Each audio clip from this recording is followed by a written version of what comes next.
right, Kimmy. Here, I'm holding the little puppy for you. Huh? Here we are at the Husky Homestead. Holding little puppies. Gonna learn all about the mushing and the Iditarod and all kinds of great stuff. I just got the high sign from my staff, meaning all the puppies have been accounted for and I don't have to search you. Folks, I'd like to officially welcome you to Husky Homestead. My name is Jeff King. We have a lot in store for you tonight. You are visiting some of the very finest sled dogs in the entire world. We have a race record that is basically unmatched in sled dog sports. And I think you're going to get a kick out of getting to know the dogs and understand how we train them.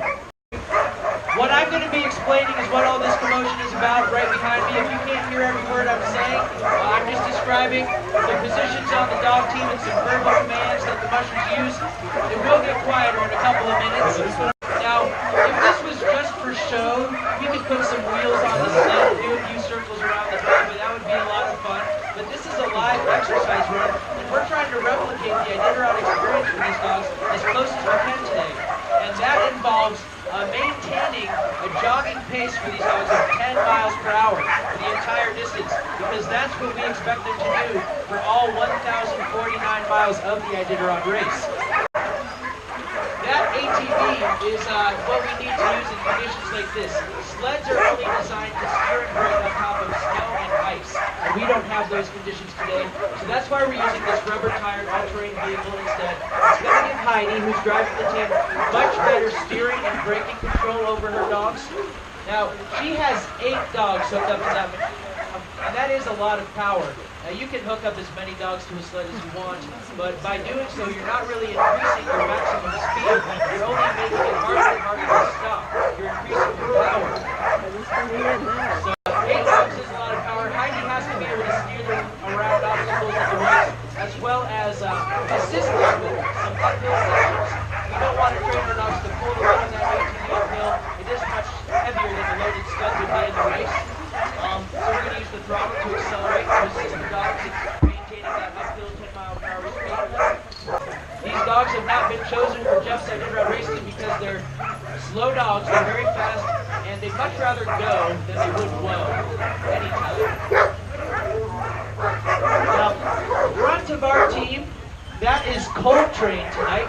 Coltrane is a retired sled dog. He's 10 years old, and he's a great leader. You need your lead dog to be intelligent, obedient, and confident enough to execute those verbal commands the moment that they're given. Now you can have 1, 2, or 3 dogs up front and lead. We chose one tonight, that's Coltrane tonight. The second row is called the swing position. They're kind of the co-pilots of the operation. They're ready to fill in for the leader at any time if needed. They're also trained to take very wide turns around corners of the trail. That's why they're called swing dogs. That will help to keep the rest of the team in line behind them. Right in front of the ATV is called the wheel position. The wheel dogs typically want the larger, stronger dogs on the team, and they need to be in order to maneuver the weight of the sled, which is right behind them. They're also going to provide some extra if your sled were to get stuck in deep snow. Near the middle of the team, rows 3 and 4, those are called team dogs. And they're actually getting a little bit of a break right now. They're basically running in neutral compared to the rest of the team. They're not working as hard mentally as the leaders and swing dogs, listening for those verbal commands, and not working as hard physically as the wheel dog at the back, who's maneuvering the weight of that sled. As the team disappears into the woods, I want you guys to listen.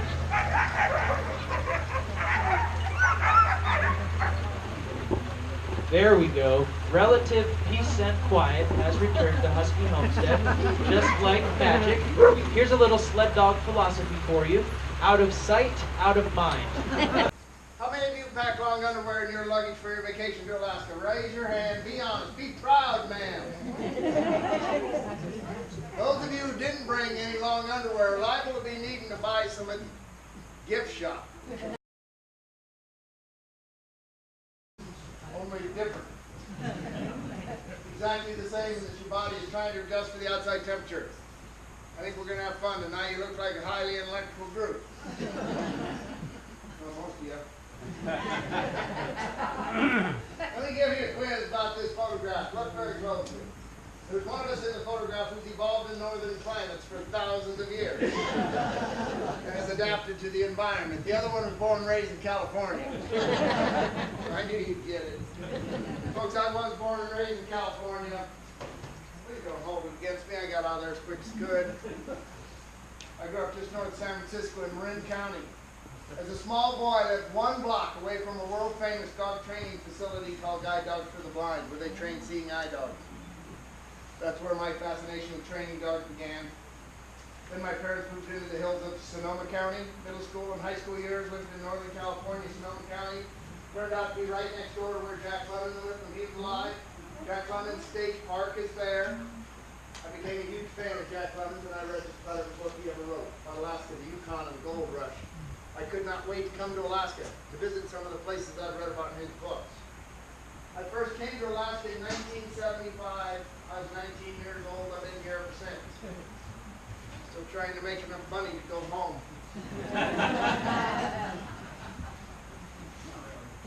I'm not going anywhere. I was married for 26 years here in Denali, raised 3 wonderful daughters. All 3 of my girls went to the closest public school within reach, 20 miles away to the school. Ever since my oldest daughter was old enough to start kindergarten, one of my jobs as daddy was to drive the kids to the school bus stop, 7 miles in the car.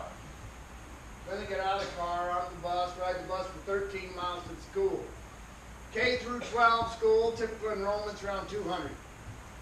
Graduation class this year, 2016, hit double digits. 12. Nice school, but not very big by most people's standards. My sister stayed in California. She's still down there. My sister and I have always been very good friends. Her kids and our kids have become good friends as cousins. You know, years ago, while the kids were small, I had the hilarious opportunity to overhear one of my nieces desperately try to describe to my daughters what a snow day was. You should have seen the blank look on my girl's face when they heard that their cousins didn't go to school when it snowed an inch. They came to me and said, "Daddy, is that true?" I said, "Yeah, it's true, honey." She just shook her head and said, "Man, I wish we had their rules." The only thing I can say to make any sense of the snow day was compare it with a cold day. Because around here the kids get all excited when the forecast is for severe cold. Because on any day the temperature hits 50 degrees below zero, they get to stay home and have an excused absence. I'm talking ambient temperature, not wind chill. Happens several days each school year. 50 below is the cutoff. It's a dry cold though.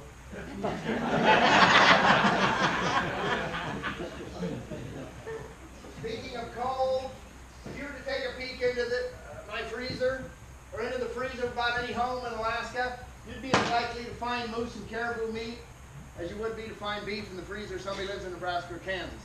Moose and caribou is readily available around here. Very healthy for you if you're into red meat. This is an antler from a caribou found less than a mile from my cabin. This is not an antler from an animal I harvested and put in the freezer. I put my share of caribou in the freezer all right. This is not one of them. I never saw the animal that was wearing this thing. I found the antler naturally shed. It was laying down. I picked it up and brought it home. In case you have any confusion at all as to what the difference between an antler and a horn is, I want to go over that with you because this is a pet peeve of mine. The misuse of the word horn. Don't laugh, ma'am. If you want to ride the bus back, you better know the difference between horns and antlers. Horns grow on an animal for life. They never come off. Antlers are an annual growth. That's all you got to remember. Horns are for life. Antlers are annual. Cows have horns. Goats have horns. Sheep have horns. Your car has a horn. But there is no such thing as a moose horn. There's no such thing as a deer horn, buckhorn, elk horn. It's a misuse of the word, pure and simple. Maybe the reason I'm a little touchy about this, I think it's because I drove a tour bus here at Denali for many years. Got so tired of hearing about moose horns I could die. Look at the horns on that one, Mabel.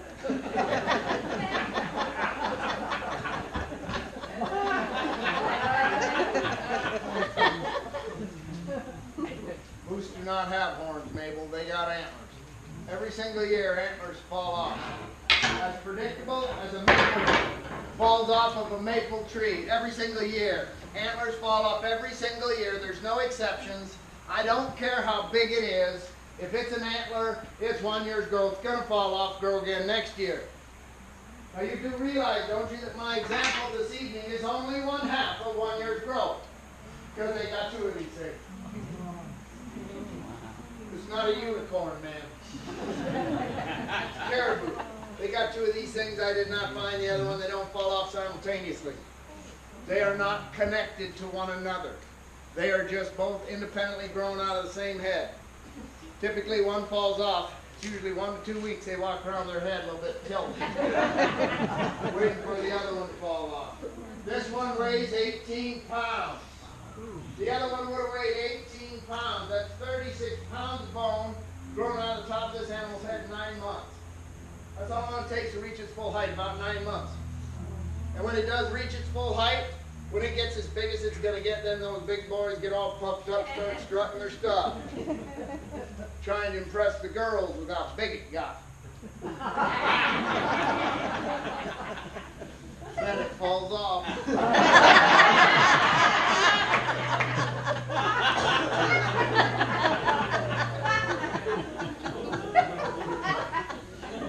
Why is she laughing so much harder than you? Never mind.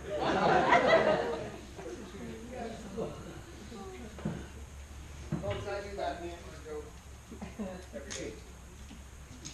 A couple nights ago, I got to my punchline, and then it falls off. And this one lady goes, "Serves him right."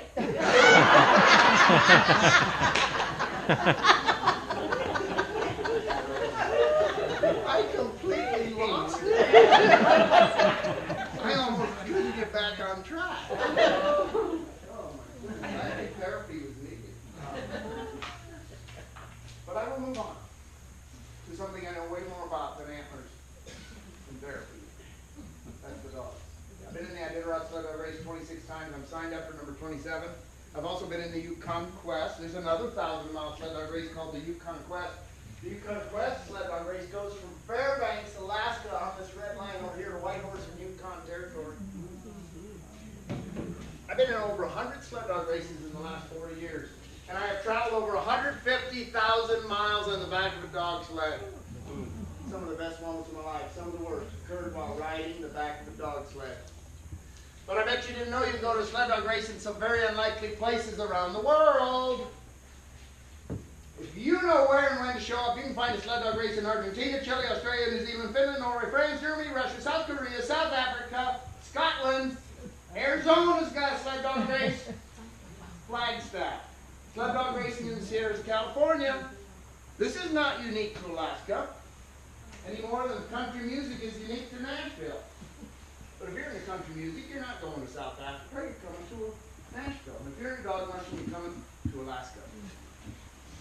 Dog mushing in the state of Alaska is recognized as our official state sport. It actually says that in the Alaska State Charter. The Iditarod is just one of hundreds of sled dog races here in the state. Now the Iditarod's the one race I'm guessing you've heard about. And I'm willing to bet that if you've ever heard of the Iditarod, I bet you heard there's a woman who won the race. Boy, was that a big deal. Crap, you'd have thought it was the Pope. We got so darn much press when a woman won what people thought should be a man's event. And it's done nothing but good for the race. I understand that. But I think it's a darn shame. You got to come to Denali and talk to a boy to find out that there's 2 women who won that Iditarod. You didn't know that, did you? Libby Riddles is the name of the first woman to win the Iditarod. Libby won in 1985. Then 86, 87, 88, Susan Butcher won 3 in a row, made it 4 years in a row for the ladies, to the world and just melted into that woman who won that Iditarod. It's 2 of them. Best-selling t-shirt in the state of Alaska in the late 80s read, "Alaska, where men are men, and women win the Iditarod."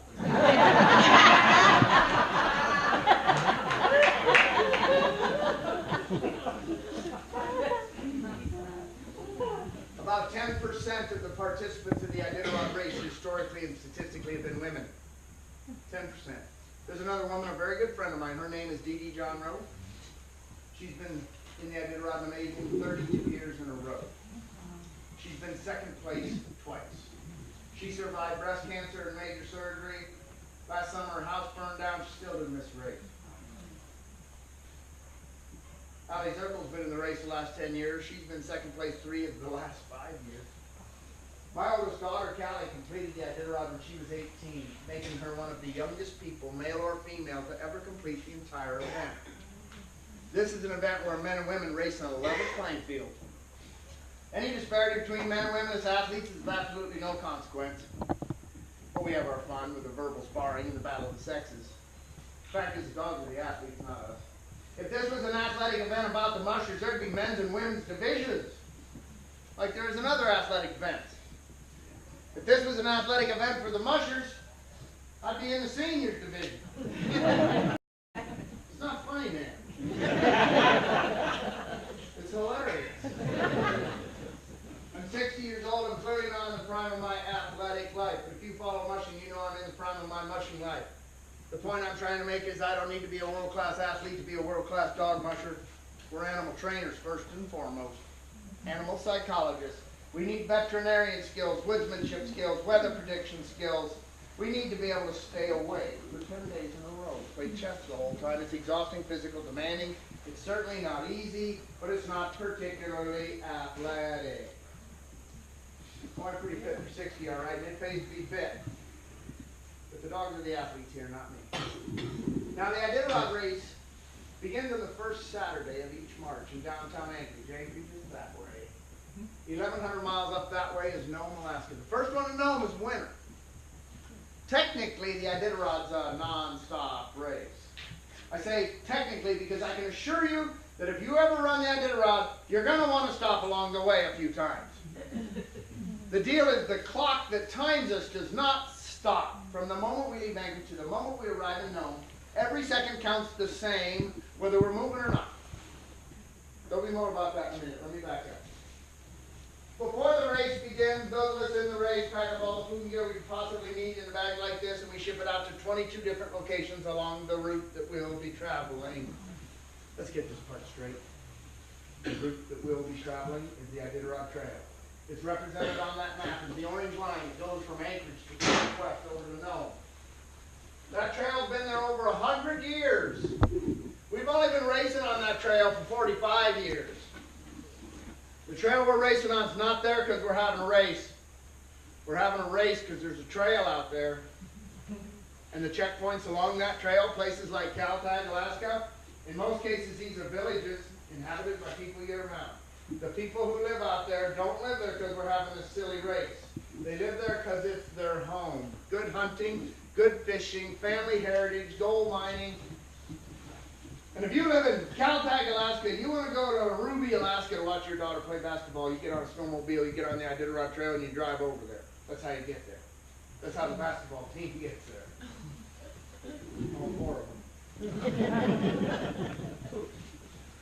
I shipped out over 2,000 pounds of food and gear for my team alone last year's Iditarod race. This is a very typical amount of food and gear for just one team. There were 75 teams in the Iditarod race last year. That's 150,000 pounds of dogs who've flown out onto the trail, cached along the way before the race ever begins. I want to make sure you understand, we're not carrying everything we need to go the whole way in our sled. That's not realistic. Historically, we used to carry a rifle and a box of cartridges. They'd have to hunt along the way. If you were lucky, you'd have a pocket full of gold nuggets. You could buy some food at villages along the way. We ship our food out for the race begins in these bags. Volunteer pilots are the ones that fly those bags out there. About 2 weeks before the race starts, they fly them out to the villages. Other volunteers will meet the planes, unload the bags, sort the bags, count the bags, cover the bags with tarps, keep the foxes and the ravens off our stuff. Everything should be safe and sound when we arrive 8 weeks later. 2 or 3 days before the Iditarod race begins, some other volunteers leave Anchorage on snowmobiles with 10,000 wooden stakes like this one, drag along behind their snowmobile. They drive up the Iditarod Trail, putting out 10 stakes per mile for 1,100 miles. You thought I was crazy, man. I think these guys are crazy. But they're highly appreciated by us, truly. We're very passionate about what they do for us.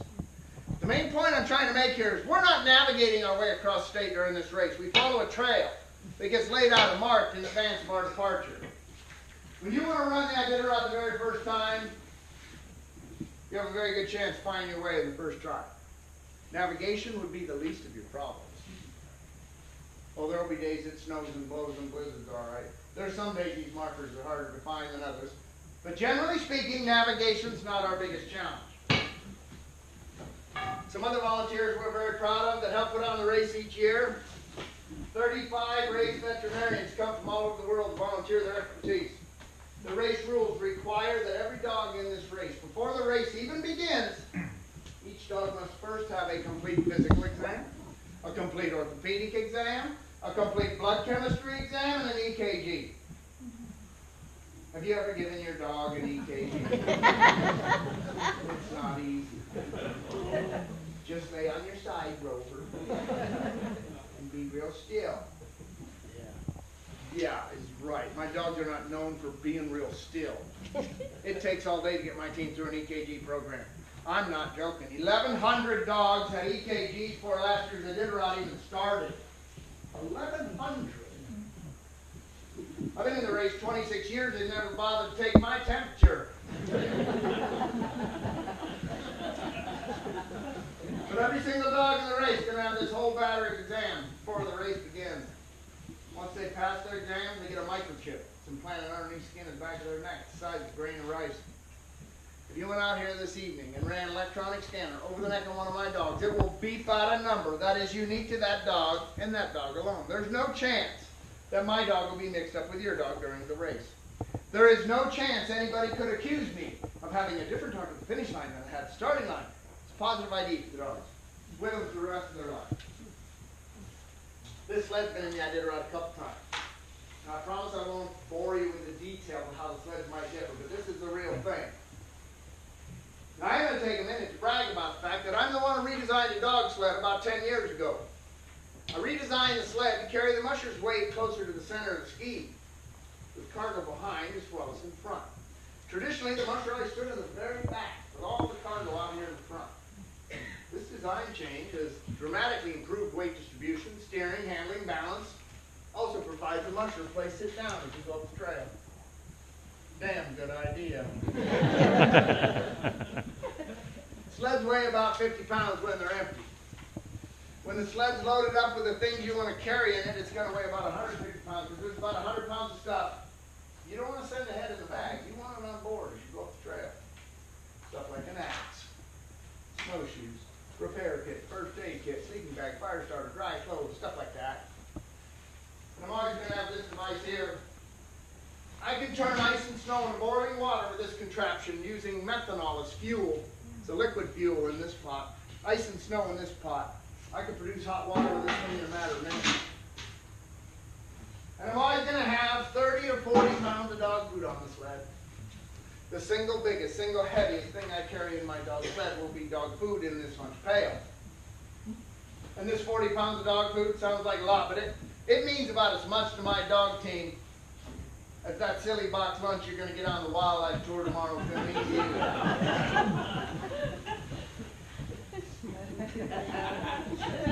Trust me, it's just a snack. It's designed to keep you from complaining to get back to where you're really going to eat. My 40 pounds is just a snack. It holds the dogs over until they get to where they're really going to eat. Now, where the dogs really eat is at the checkpoints. Because at the checkpoints, I shipped out hundreds of pounds of fresh beef, chicken, lamb, turkey, fish, poultry fat, commercial dry dog food. These dogs are eating machines. They will consume in excess of 10,000 calories every 24 hours during the race. Okay, let's review. Sled's 50 pounds when it's empty, 150 when it's loaded. I'm another 150 for a grand total musher, sled, and gear, about 300 pounds. Starting to sound like a lot of weight if the dogs have to carry it. But they don't have to carry it, folks. They're sliding it on ice and snow on some of the highest tech plastics in the world. The coefficient of friction is really quite low. The fact is, any one of my dogs, any one of my competitors' dogs is capable of pulling a 300-pound sled all by themselves for hours at a time, if not all day long. They wouldn't go very fast if they could do it. be like making Dad carry the luggage around all day on vacation. I'm pretty sure he knew he's just not going to go very fast. Now, I don't ask a single dog to pull the sled, but I am trying to put the load into perspective. A single dog could and would, but 2 can do it faster than 1. 3 can do it faster than 2. 4 faster than 3, 5 faster than 4, 6 faster than 5. You with me, man? It gets tougher. As you keep adding dogs in front of the sled, increasing the size of the team, without changing the size of the load they're pulling, the incremental increase in speed each game with the addition of each dog added gets smaller and smaller and smaller and smaller. That's all the point of diminishing return. You need to trust me on this. By the time you get to 9 or 10 of my dogs hooked to a sled with a 300-pound load, those dogs will have neutralized that load, and you're going to find that more than 9 or 10 just can't go any faster. I've got statistics a foot deep to back me up on this. Anything more than 9 or 10, you're going to go the same speed, it's just tougher to stop the dog. You can hook 100 dogs in the front of your sled, but you won't go faster, you just make it impossible to stop. But if you were to come to the start of the Iditarod, downtown Anchorage on the first Saturday of March, which I highly recommend for your next Alaska vacation. Enough of the sissy summer stuff. You guys ought to be embarrassed. Come here and fog you or something. You're so brave. I'm not entirely joking. Put the Iditarod start on your bucket list. I'm willing to bet you send me a thank you card for suggesting it. Thousands of people come from all over the world to watch start of this race. We're over 1,000 dogs. Each one wound like a Swiss watch will be assembled in a 4-square block area of downtown Anchorage. Each dog ready to blast off across the state. You can feel the energy of those dogs just electrify the city for miles around. Iditarod week in Anchorage turns into a cross between Mardi Gras and running with the bulls. Now, if you were to come, when you come to the start of the Iditarod, you're going to find 16 dogs will be hooked to the front of my sled. There'll be 16 dogs hooked to the front of almost every one of the 75 or so teams in the race. But you see the number 16 is just an arbitrary number. The race rules pick that number as the maximum number of dogs any team can enter. The race rules picked another arbitrary number, 6. It's the minimum size any team can be.